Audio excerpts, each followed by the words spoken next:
بسم الله الرحمن الرحيم، والصلاة والسلام على سيدنا محمد وآل سيدنا محمد. هنقول بعض الأخبار الخفيفة، وبعدين هنكمل نشرتنا اللي احنا بنقولها. النادي الأهلي بيعيد التفاوض تاني مع موليكا، ويعني وصلوا لدرجة عالية من القبول، وإن هو ربنا يوفق ويبقى معانا في الموسم الجديد إن شاء الله. رئيس الاتحاد الأفريقي، رئيس الاتحاد العربي، يعني زائق الناس على النادي الاهلي عشان طبعا يرفع من قيمة البطولة العربية ان الاهلي يلعب فيها. طبعا انا مش موافق، انا واحد من جماهير الاهلي، انا مش موافق بالكلام دوت، لان انا عاوز بطولة افريقيا. بطولة افريقيا هتوصلني مهما يكن، هي البطولة العربية فلوسها كتيرة والبطولة الافريقية فلوسها قليلة، انما البطولة العربية هتوصلني لفين؟ مش هتوصلني لشيء. يعني عامله زينا انا هاكلك النهارده، طب وبكره مفيش اكل. انما انا البطوله الافريقيه انا باخد منها فلوس، بتبقى شهره على مستوى العالم، اوروبا كلها بيعرفوا اللعيبه بتاعتي وبيعرفوا مين النادي الاهلي. وكاس العالم انا بروح الاعب الكبار. هم طبعا بيعملوا هاني ابو ريده عمال بيشتغل من تحت لتحت عشان يوسعوا السكه للزمالك، بس ان شاء الله الزمالك هيغسلهم وهيسقط. يعني واحد ما ذاكرش، يعني ما هينجح ازاي؟ يعني هيسقط ان شاء الله رب العالمين. طبعا عصام عبد الفتاح يعني عمال يظبط الدنيا للزمالك. جاب له حكم قبل كده، رضوان جيد، وطبعا الترجي رفضه، بس هو طبعا الزملكاويه طايرين برضوان جيد دوت، يعني ما فرحانين جدا يعني.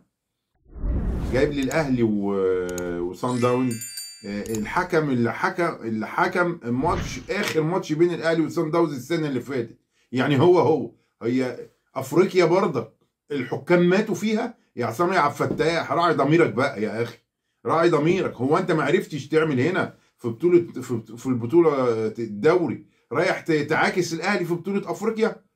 يعني انت في ايه يا عم؟ انت ما بتحسش ولا ايه؟ يعني سيب الاهلي بس ياخد نصيبه من الحق والعدل. هو انت مشيت من هنا اهو وكرشك من هنا اهو بتأذيه في بطولة افريقيا؟ على العموم برضك ان شاء الله ربنا هيبقى معانا وجنبنا، وهنعوز وهناخد كل اللي احنا عاوزينه ان شاء الله رب العالمين. النادي الاهلي فاز ببطولة الطايرة، بطولة الطايرة كاس السوبر، أول موسم ده ليه وهو فاز بيه، يبقى أول بطولة حصل عليها النادي الأهلي. ده خبر من الأخبار. فاز 3-0 على نادي الزمالك. هنقول بطولة أفريقيا للشباب هتتلعب يوم 19/2 عندنا هنا في مصر. يعني الناس يعني اللي يقدر يروح. برضك المنتخب بتاعنا ما نقدرش نأثر فيه، يعني احنا انا لما اكون فاضي انا هروح، اما ما اكونش عندي شغل انا هروح. مش هتأخر. يعني المفروض ان احنا بنروح، وكل يعني في ناس كتيرة بتحب تتفرج، في ناس كتيرة عاوزة تروح تتفسح، في ناس كتيرة عاوزة تروح تغير جو، في ناس كتيرة عاوزة تروح تغير تروح.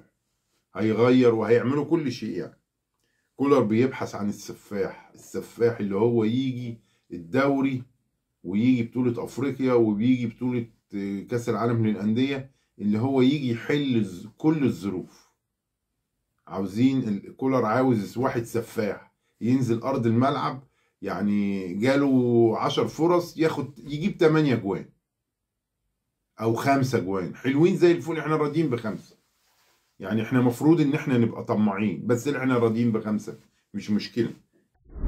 الهلال السوداني بيعلن ان هو احنا هنلعب من غير جمهور. يبقى ماتش الاهلي والهلال السوداني في السودان يوم السبت هيتلعب من غير جمهور ان شاء الله رب العالمين. الترجي بيعترض على الحكم اللي هو هيتحط بين الترجي والزمالك. يعني يا عصام عبد الفتاح، هو انت لازم تجيب يعني كل حاجه تفصيل للزمالك؟ يعني امتى هتحط حاجه بضميرك؟ يعني احنا عاوزين حاجه ضميرك هو اللي يحكم، مش اي حاجه تانية. ده اذا كان يعني موجود الضمير، يعني اذا ما كنتش انت خلعته قبل ما تدخل. ويقول لك برضه خبر بيقول لك طرد فريرة من الفندق اللي يكون فيه عشان ما دفعوش الحساب. فقالوا له يا تدفع الحساب يا اما، يعني حاجة عيب، يعني حاجة، يعني الواحد بقى في نص هدوم، حاجة الواحد بيتكسف اما يقعد اما يقعدوا الناس يتكلموا على كده. يعني ازاي يبقى مدرب انت عامل معاه اتفاق، معاك فلوس ما معاكش فلوس اتصرف، هو ما يخصوش الموضوع ده. انما بتوع الفندق يطلعوا يطردوه من الفندق، يعني عيب يعني. يعني لو هو قاعد في نادي محترم عمره ما يحصل الكلام ده. برضك هنقول هاني ابو ريده وعصام عبد الفتاح اتحدوا مع بعض، هم عاوزين يخسروا الاهلي اي بطوله ياخدها جديده. هم عاوزين البطوله افريقيا على مقاس الزمالك. ربنا يكسفهم، ربنا يكسفهم وما يديهمش كل اللي بيتمنوه. وعصام عبد الفتاح ربنا يديله على قد نيته. يعني كل اللي بيتمناه شر للنادي الاهلي ربنا يديهوله شر. وهو وهاني ابو ريده، هاني ابو ريده ده واحد، يعني واحد كان فاكره حد كويس، انما طلع حد يعني ربنا يسهل له ويديله على قد نيته راخ. انما هو يقعدوا يتفقوا وعشان يبعدوا الاهلي عن بطولة افريقيا ويدخلوه ويقولوا له بيغروا الاهلي عن طريق الفلوس، بيغري الاهلي عن طريق الفلوس، ويقولوا له انت هتشترك في البطولة دي وهتاخد فيها 6 مليون دولار وديت فيها 2 مليون. لا انا عاوز فيها مليون واحد بس، دولار واحد بس. انا هشترك في بطولة افريقيا، لان بطولة افريقيا هتوديني كاس العالم للاندية، انما البطولة العربية هتوديني فين؟ البطولة العربية خلاص بطولة وخلصت، هتوديني فين؟ انما انا بطولة افريقيا بتوديني كاس العالم للاندية، بتخليني العب مع الكبار مش العب مع في الحارة. انا البطولة العربية دي هتلاعبني مع مين؟ هتلاعبني مع الاندية العربية اللي هنا في المنطقة بتاعتنا. لا وخلصت على كده؟ لا انا بلعب في بطولة افريقيا عشان انا بشوف ناس تانية وعالم تانية ولعب وبتاع. انا دلوقتي لما رحت في كاس العالم وفريق بتاعي لعب حلو، الناس كلها بتتكلم على اللعيبه بتاعتي، ديانج وعبد القادر والشحات، كل الناس بتتكلم على اللعيبه بتاعتي، كل الناس بيقول لك ده فين، ومستنيين السنه الجايه في الصيف ان هم ياخدوا اللعيبه بتاعتي. طبعا انا احنا طبعا احنا بنقول للخطيب ما تسيبش حد يا كابتن. انا ديانج انا عاوزه، لو سبت ديانج تجيب لي حد على نفس المستوى واحسن كمان، لو سبت عبد القادر تجيب لي حد على نفس المستوى واحسن. انما ما تسيبش ما تعملش يا كابتن خطيب زي الكابتن محمود طاهر اما جه فرغ اللعيبه. كان عندنا ايفونا، كان عندنا رمضان صبحي، كان عندنا تريزيجيه، جه وباعهم وقال لك ده انا مسكت في ايدي فلوس قد كده. لا انا مش عاوزك تمسك في ايدك فلوس قد كده، انا عاوز الاهلي ينزل يغلب اي فريق يلعبه. انا مش هقول لك ان انا في افريقيا بس او في العرب بس، لا في افريقيا والعرب والعالم. ايه اللي يمنع ان انا اغلب اي فريق في العالم؟ ايه اللي يمنع؟ انا عاوز اعرف السبب. ما انا ادعم فريقي والعب كويس هغلب فريقي. والدنيا انت شفته في بطولة كاس العالم احنا عملنا ايه مع ريال مدريد، شوفنا عملنا ايه مع فلامينجو، احنا كنا الند بالند على طول. يعني احنا عاوزين نبقى كده يا كابتن يا خطيب.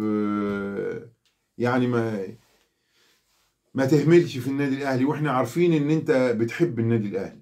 وفي نهاية الكلام بنقول يا محمد يا شريف اوعى تزعل من جمهور الاهلي. جمهور الاهلي بيقول اللي هو حاسس ان هو بيحب الفريق، وانت غلطت معلش، انت لاعب كوره بتغلط، ما فيش لاعب كوره. ما ميسي لسه مضيع كوره في الاوت، كان باريس سان جيرمان وبايرن ميونخ امبارح مطلع كوره، يعني ما تقول ميسي اهو اغلى لاعب في العالم. انما هنقول ايه؟ هي الكوره كده، كوره كده وكده. وانا بقول لك واحد من جمهور الاهلي ما تزعلش، الناس دي بتتكلم من حبها لمحمد شريف ومن حبها للنادي الاهلي. ودي يعني دي ختامة الكلام، والسلام عليكم ورحمة الله.